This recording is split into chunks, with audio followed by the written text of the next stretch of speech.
MaJaMa Jams is brought to you by Freedom. MaJaMa. MaJaMa.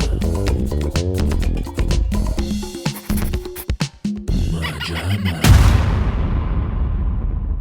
It's hard to imagine a movie made with no lights, no cameras, and no actors, but that movie is now here. Dreams of Violets, fully generated by artificial intelligence, is set to premiere next month as AI remakes the world of entertainment.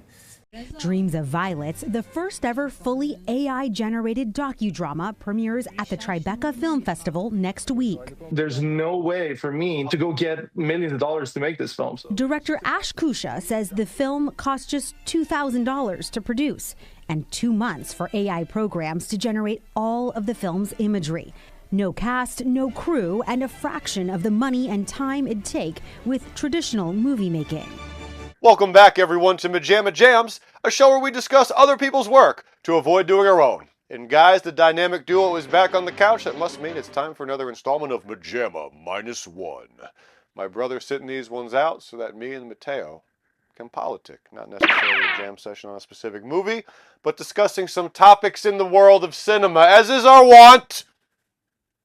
So today, Matteo, Yes.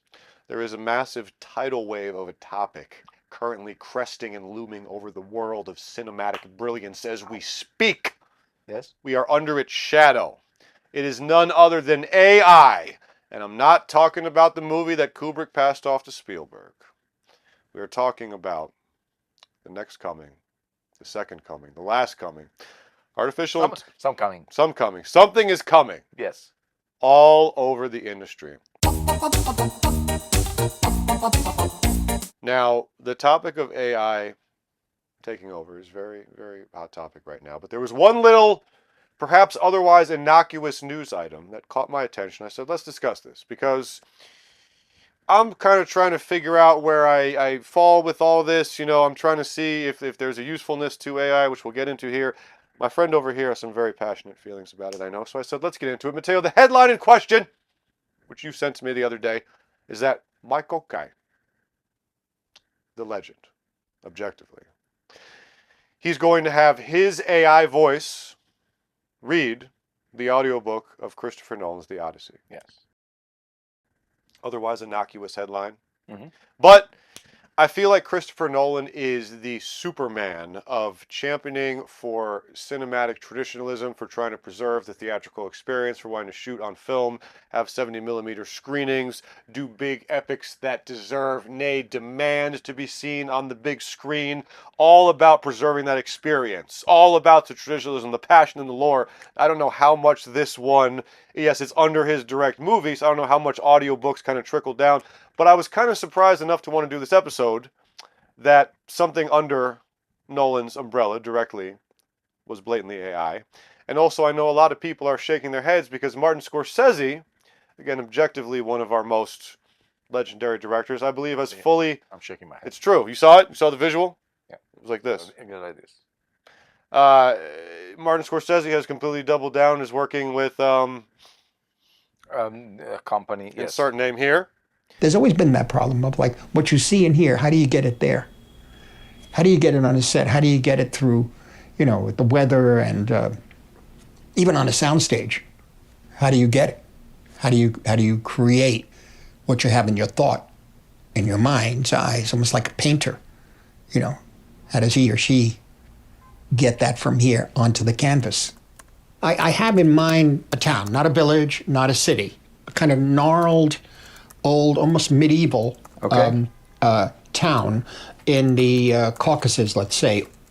Even the streets are narrower, cobblestoned. The main road through the town is twisting and turning, maybe over small hills. Yeah, this is getting there. Look at that. That's it. Does that kind of look like it? Yeah. So you know what, Matteo? I'm gonna shut up for a second because I know you have very strong feelings about this. That's why I want to do this. What do you think of this? Why?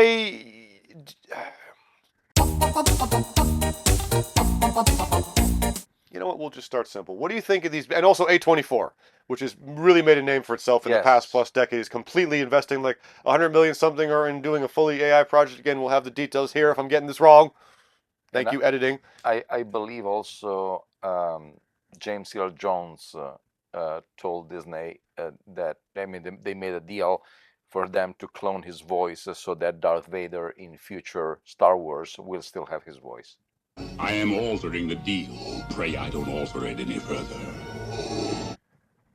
Good. Not really. Young Vader. Yes. Who stole my lunch money? Matteo, what do you think is going on here, man?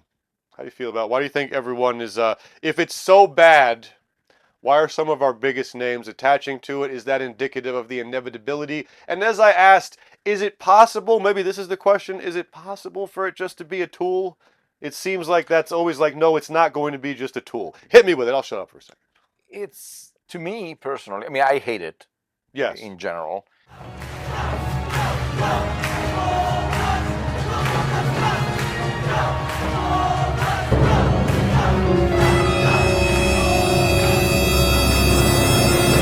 Hard line established. Yes. Much so like, and I don't want to say that, ooh, I'm thinking exactly like him, therefore I don't like him. Not at all. But Guillermo del Toro said that AI is destroying movies. He said FAI. There's a clip. Yes. There's a clip of him saying that. Yes. Fuck AI. And there is also, even Seth Rogen said to all the writers, if you write with AI, don't even bother. I would like to establish at the beginning, that is the crux of the argument when this comes up.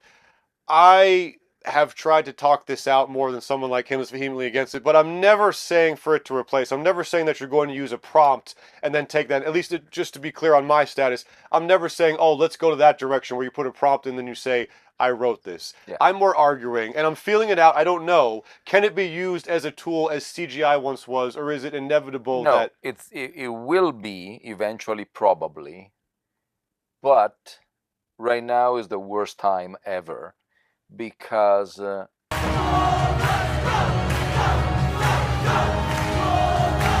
I feel it is like when Spielberg did the special edition of E.T. They say, oh, we are enhancing some of the special effects.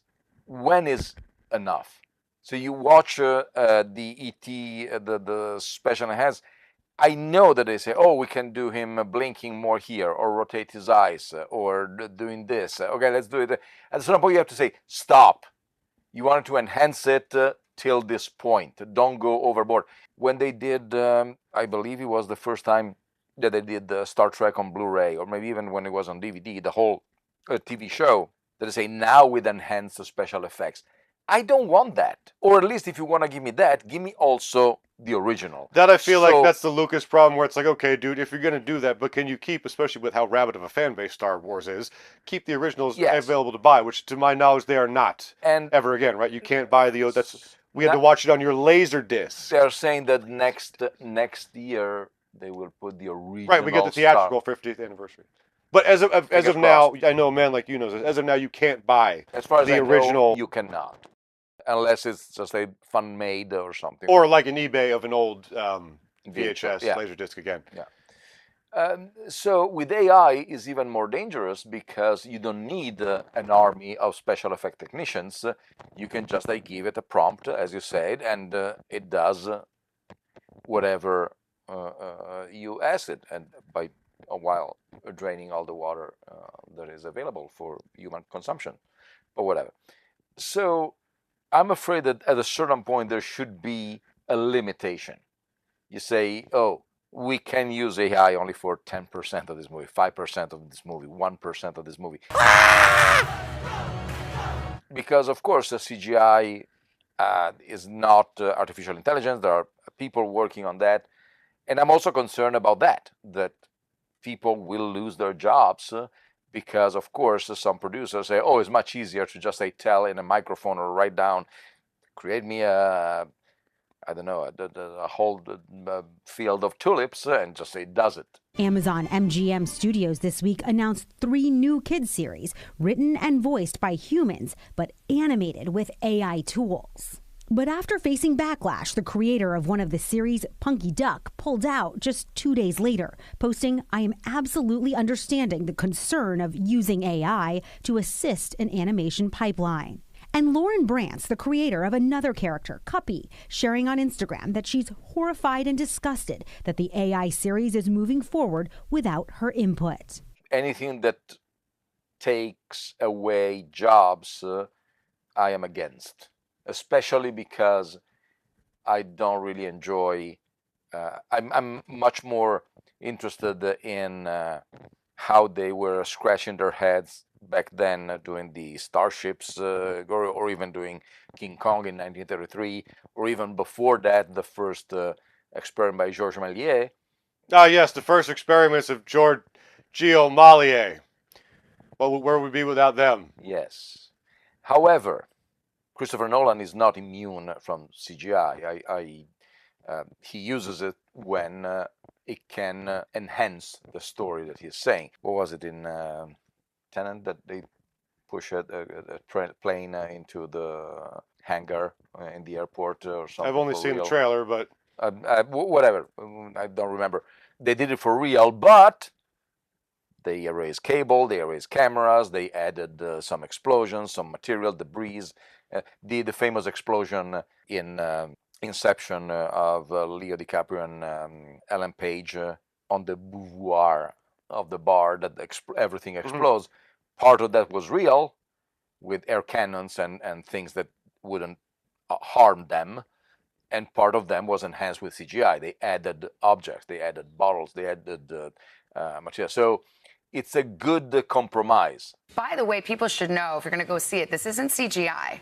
You were very intent on making sure this was as raw an experience as it could be for the audience. Yeah, I think raw is a good word. We wanted imagery that has beauty but threat to it. Computer graphics tend to be, they can feel a bit anodyne, a bit safe.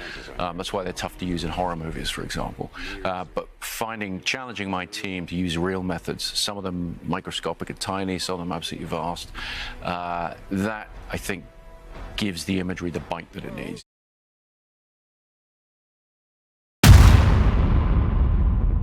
And also here in Hollywood, Netflix, one of those big streaming giants, announcing that they're starting a new animation studio in-house that will create AI-generated content. Tony? Very interesting. Jolene Kent, thank you. Go with me hypothetical for a second. Let's just say there was a world where it was going to be that. It's a hypothetical, so don't ask why. But just for, if it was going to be that, exactly as you described it, which is kind of what I try to feel out. Could it be that? I'm just stumbling here. I don't know things, but I'm asking. Yeah. But if it was that, do you have less of a problem with that? If it's supplements, if it's like, oh, we can, for instance, 2 episodes. What the hell, dude? Literally motion. What is it doing? It's haunted. I don't know. Whatever. Let's use it as it goes. Oh God, you stupid light. You misjotted my brain. What was it saying? Oh. So if you could guarantee, oh no, that's what I was going to say. Perfect example, The Brutalist a couple years back, nominee for Best Picture. I think, if I remember correctly, used AI to kind of. The debate over the use of AI is now entering the Oscars race. Just days before Academy Award season really kicks off, a frontrunner is sparking controversy. The editor of the film The Brutalist admitted to using artificial intelligence. The Brutalist won big at the Golden Globes, but the revelation that the lead actor's accents were enhanced using AI is now prompting some to question whether it should be allowed to enter the race for some of the Oscars' top awards. But it was used to kind of, let's tune up the accents of them for accuracy a bit, and then people were like, this shouldn't be nominated. And in that case, admittedly, I was like, I don't know, guys are just tweaking. Let's, again, go with hypothetical. Let's say it's going to be the CGI pie graph, if you will, a supplement to help. Do you have as much of a problem? Is it a hard no across the board? No, it's, again, it all goes down to the human sensibility, which hopefully AI will never have, so it cannot be replicated. Like, for instance, I remember one of the Jurassic Park technicians said, one of my favorite sequences is the T-Rex coming out of the woods and eating a Gallimimus. The sound people can really appreciate the animation for the scene because we're looking for little cues to put sounds in. And there was a very sad moment in that scene where the Galley is first attacked by the T-Rex but still alive. Then he looks up at the T-Rex in a sort of last-ditch effort to either beg for forgiveness or see what's hitting him, I don't know which. There's this real poignant moment, so we put the most poignant horse cry I could find, just in that little moment where he looks up and then gets clobbered. I don't think AI will ever get to that point. And it's very hard to describe that you want that into something so far, because AI is in its infancy. So there is that, which is, you can have a beautiful product, but is arid, is very cold, because it's machine generated. It doesn't have the emotion. So mainly this is a soul problem across the board when we bring this up. It's the, Yeah, it's the like, human. like It's very existential. Yeah, every time, sometimes you hear when they say, oh, this movie is very cold, because nobody was putting their heart in it, and they were just like going after a paycheck or something. You need to have some involvement. Oh, I thought they were describing Dr. Zhivago. One of the things that I think, and this is the cynicism that is in me that is coming out all over, yes, is that people like Michael Caine, who is, I think, 92, Martin Scorsese, who is in his 80s, James Earl Jones, who is in his death, and sorry, he is dead? Yeah, he's dead. Rest in peace.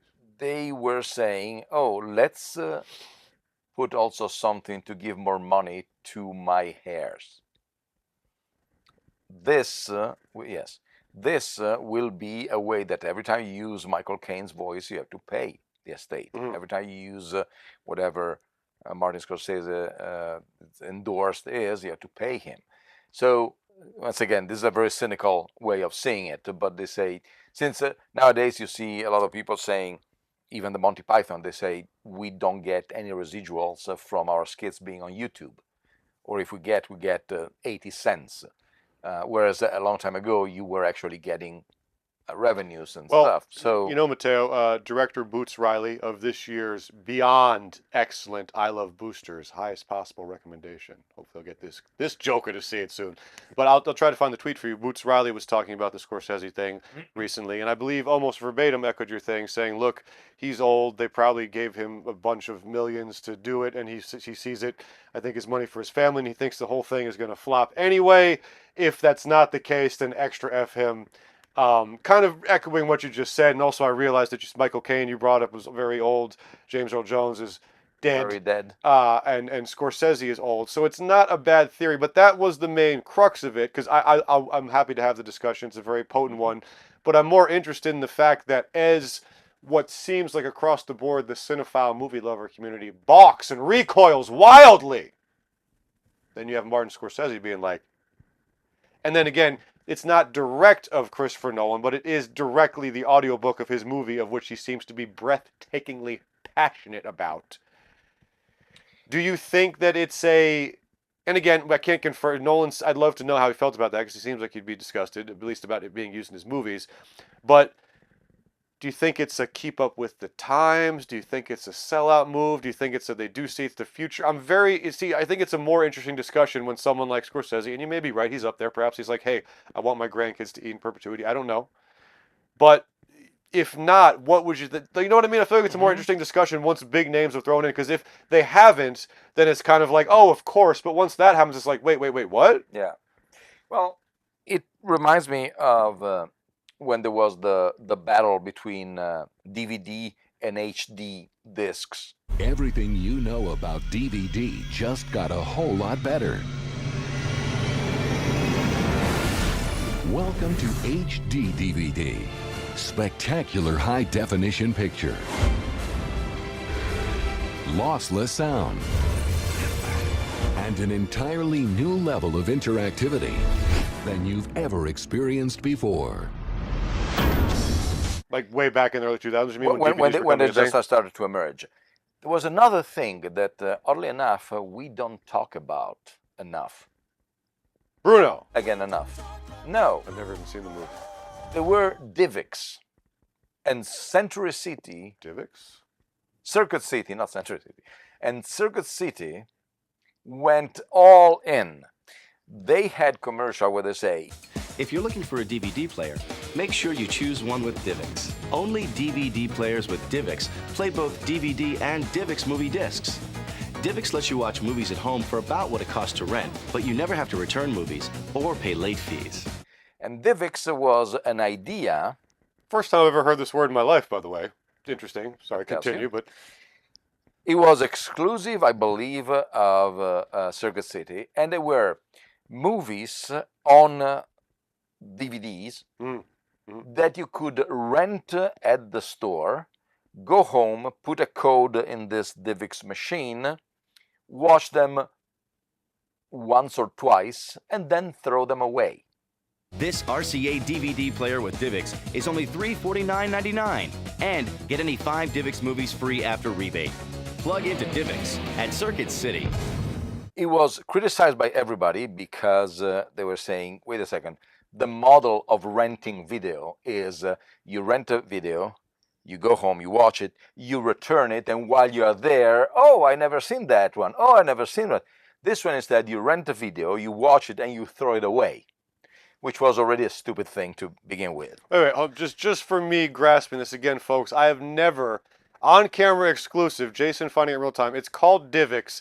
The idea was that you make a disposable copy of the movie? No, you rent a disposable copy of the movie. You put it in your machine. A DivX is a disposable copy? Yes, and you have it at home. They give you a code. I don't know, because I was completely uninterested in. Literally, there's a limit, like you can watch this twice and it Something like that, self-destructs? and then, yes, you have a code, and at a certain point, they can watch it 2 or 3 times, or within the... Is it sort of like when you rent something on streaming, it says you have 48 hours to watch this? You can watch it a million times within that, but after 48 hours it expires? Something like that. This is such a weird concept. And it was horrible for 2 reasons. Well, first of all, it almost bankrupt Circuit City because they went all in. Really? But I'm sorry, what year are we talking about? Around the time the DVDs Around the time were DVDs were emerging. emerging. So what is 2000? Earlier, I feel like my first DVD ever was, not surprisingly, Freddy Got Fingered, and I remember literally being like, Matthew, look at this DVD. So that was 200001. So probably around like 2000-ish, stuff like that. But there were 2 things that were mysterious at the time, and I never actually figured out what went on because I wasn't never interested in. One, all the movies were only pan and scan. So they were not widescreen. They were only like VHS. And 2, apparently it was supported by Steven Spielberg. The DivX. Yes. He had Saving Private Ryan on DivX before it came out on DVD, for instance. And you are saying, okay, how much money must have given him if somebody who criticizes pan and scan... I put a lot of information into the frame. And often on television, when our widescreen Panavision movies are panned and scanned, you're only seeing half a movie.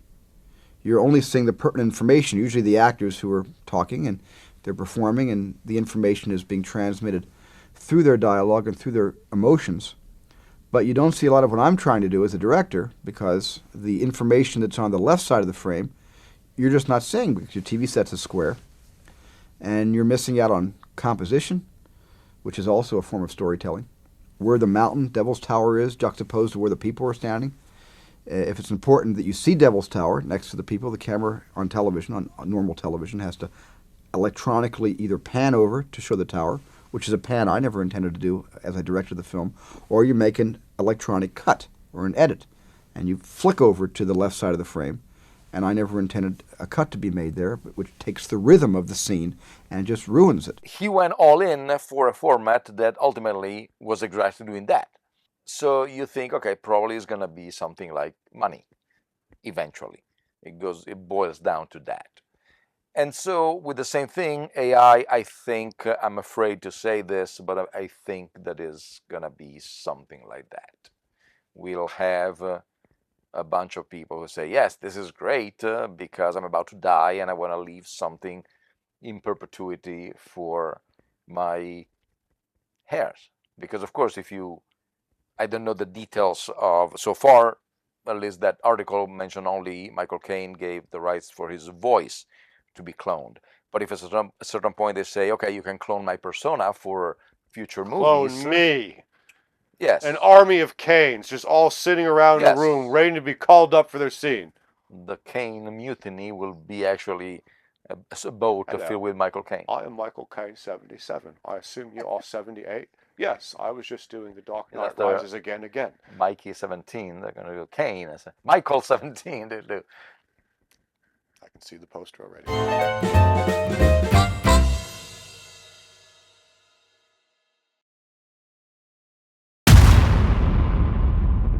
When people hear the word AI, they get this sense of fear. The potential of what AI can do is really vast. I mean, you've had people in charge in Hollywood thinking like, wow, it's great. We don't need to hire real actors anymore. We can just have AI replicas of their voices. And that's literally something that's happened with, some of the voices in Star Wars. There's AI models being built on James Earl Jones, so the voice of Darth Vader can outlive him. These instances are done with the permission of the actors themselves. I think that's the really important thing. When SAG went on strike last year, that they wanted to make sure that AI wouldn't be built on them without their knowledge or consent. And in Emilia Perez is the same thing, where Respeecher, this AI tool, was used to enhance the voices, to increase vocal range, to do all of these really small, subtle things that not only would you not necessarily notice if you're watching it, but the actors were fully aware of. And that's the important difference. No, I would love to know if we had a direct trace back to Christopher Nolan.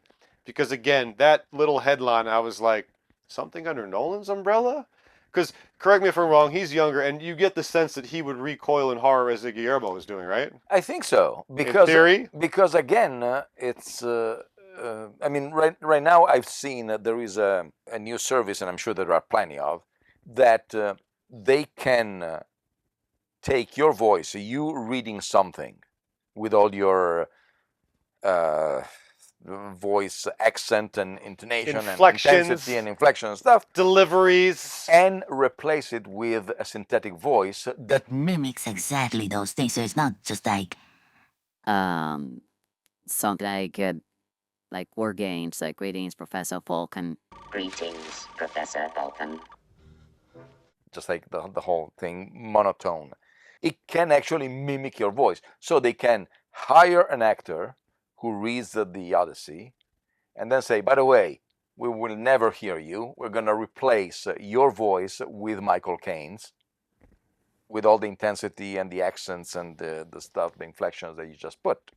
And this is something that I'm afraid I will see it happening more and more often. Also for scams. That's a whole other thing. Yes. I'm going to put something out there in the name of the discussion. Not your penis. That's for later when these cameras are off. Oh. You don't know what goes on in this apartment. You don't know what goes on in this apartment. Help me. He doesn't know where I have all the cameras.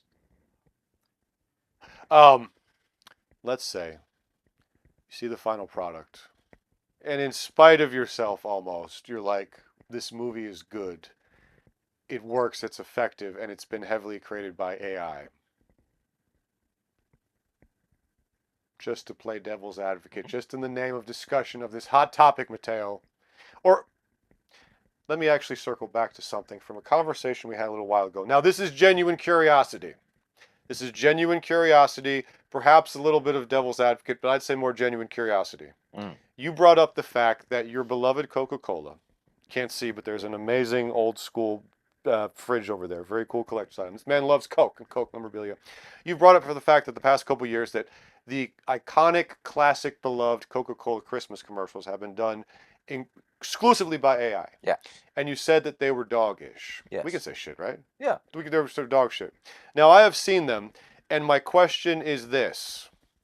Are they dog shit because of how they were made, or do you actually think the end product looks blah? Because again, I'm not trying to be a pushback guy. This is just genuine curiosity. I see it, and it looks slick as if the CGI would. I get the ethical implications, but a lot of times, especially when it rapidly develops, it's like, hey, the AI looks like dog shit, and I'm like, I'm not even trying to be pro for it, but I don't get that. Did you think that the actual final product suffered visually? Because to me, it's, yeah? Yeah, because they made, in one of them, I don't remember which one, probably the first year, all the trucks were different, because the prompt evidently was just like do something with all the trucks, Coca Cola in during the year, but it was do something whimsical, lunch. Yes, but it was strident in terms of the atmosphere it was trying. The animals were not the greatest, and also you say, okay, there is a company that spends I don't know how much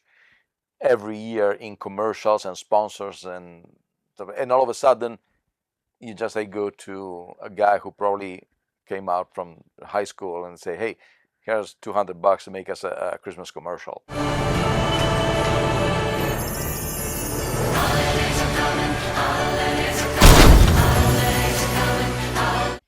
It gave that idea.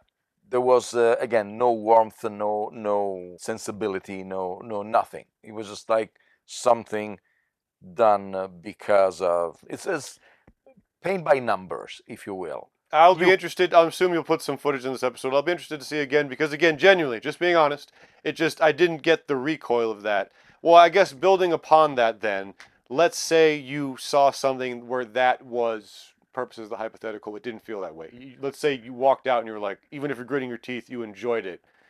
Where would that leave you? I'm just plunging into the psychology here. Let's say you're like, oh crap, the end result turned out something I actually enjoyed. Does that muddle the philosophy and ethics of it for you? Granted, there are a lot of things that you enjoy that not necessarily you may think they're great. But for instance, just to give you an idea, which I think fits.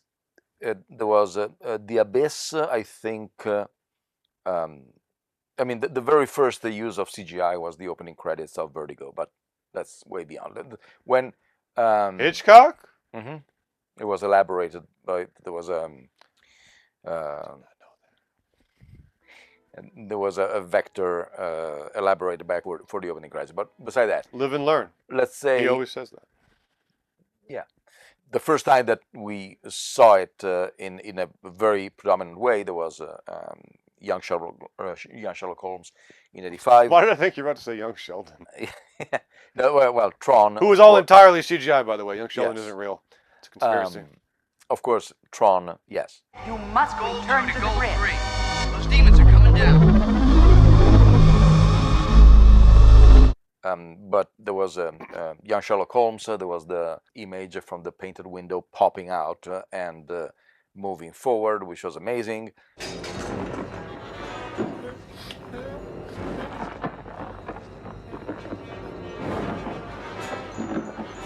Because we'd never seen anything before. Then The Abyss, there was the water that was taking shape.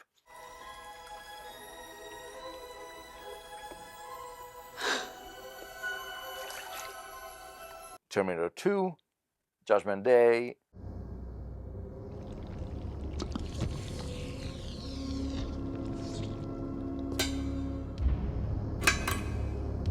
And then, of course, Jurassic Park. But Jurassic Park had the cleverness of saying, let's mix everything up so that people want to know what is real and what isn't. So T-Rex partially is puppet, partially is CGI. Still insanely effective. And it works wonderfully. Turn the light off. Turn the light off. Turn the light off. But then it triggered, CGI, it's available. Yes, but good CGI is still not. And so there was a deluge of movies. Sci-Fi Channel is probably one of the biggest culprits of that, where you have a horrendous CGI because it just like it was all over the place. They would say, every 2 seconds, let's put Tommy Wiseau is doing movies with CGI. What is this water doing? Oh my God! Look at this. Let's just get out. Come on, let's go. Big shark. Oh shit! And so I'm afraid that for AI, you need somebody who grasps what is it and limits it. Well, at least we have Sam Altman on our side. Yes. Pause for laughter. So I'm worried not so much of the current people who are working in the industry, for the next generation, because the next generation will grow up with They won't know anything else. Yeah, exactly. And so that is something that scares me.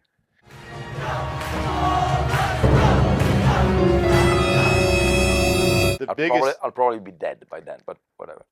Well, honestly, as we've talked about, I've read a smidge of stuff about this. I do find it fascinating. And the doomsayers, they don't think like kids that are born now will make it to high school. So that's quite a strong stance. It has been said that if AI goes at this rate, we have drinking water for 14 years. So, well, I guess I'm going to end on this note, which has to be asked, whether talking about cinema or otherwise, because there's one word that always comes to mind, despite how you, I, or anyone else feels about it, is goulash. Yeah, is not that the word? No, it was actually baba ganoush. You were okay. close. You were close. I don't know how that was close, but it is. They both have G's in them. Yes. Is this like the almighty Thanos? Is it inevitable? Oh. Is this inevitable because the AI race has started, and whether for dominance or nefarious reasons or bragging rights or even some misguided sense of wanting to help, I don't think the race is going to stop. Everyone's going to be trying to beat everyone else, and human nature being what it is, bragging rights, money. I saw a quote the other day of Jeff Bezos saying something akin to, we can't let the resources of the humans get in the way of this, because super intelligence might come up with a solution that we won't need resources, which I guess if I'm trying to be extremely graceful, I'm like, okay, I can understand what he's saying in theory, but you cannot. You need to have something a little more concrete than just they saying. So, I think my angle, not in cynicism or nihilism, but in kind of just blunt realism, which is not an aspect or a perspective, should I say, that I take often, because I'm an idealistic idiot. As the Disclosure Day episode told us, God damn it! Come on. Walk towards it and it'll turn on. No, this time it doesn't. Why? You are on and off. My gosh. So annoying. I have absolutely no idea.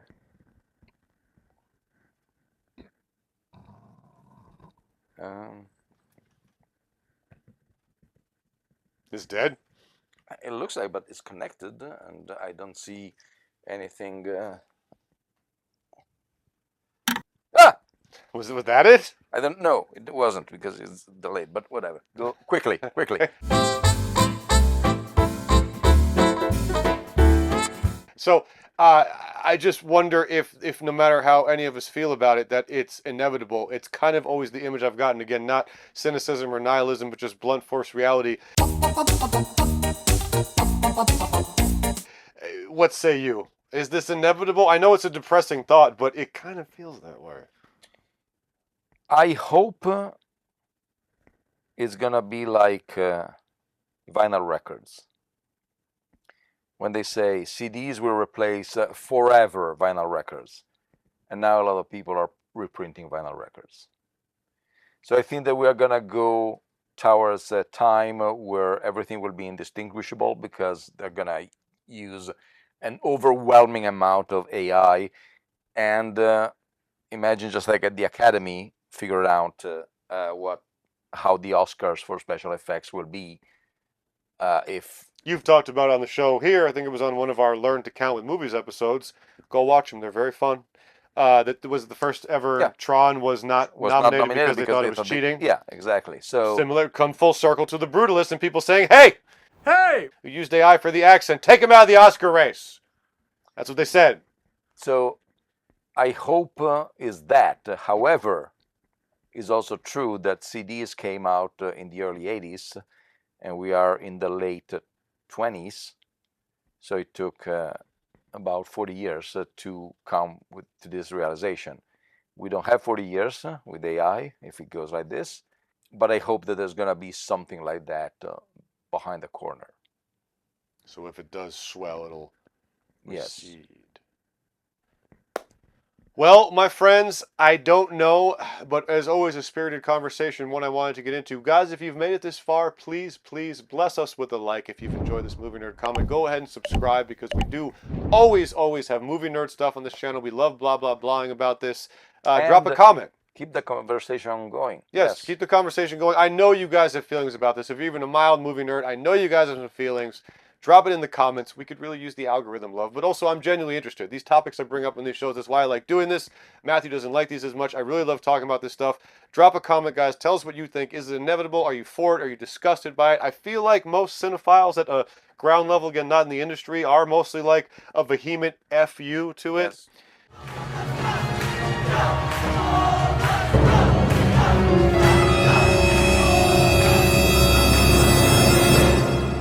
Yes, guys, join us in the comments. Let us know what you're thinking. Bless us by hitting that subscribe button. We'll be back with a bunch of other movie nerd stuff. And as always, when you see the two of us on this couch with this leather-faced Zac Efron behind us, it can only be a jam. MaJaMa.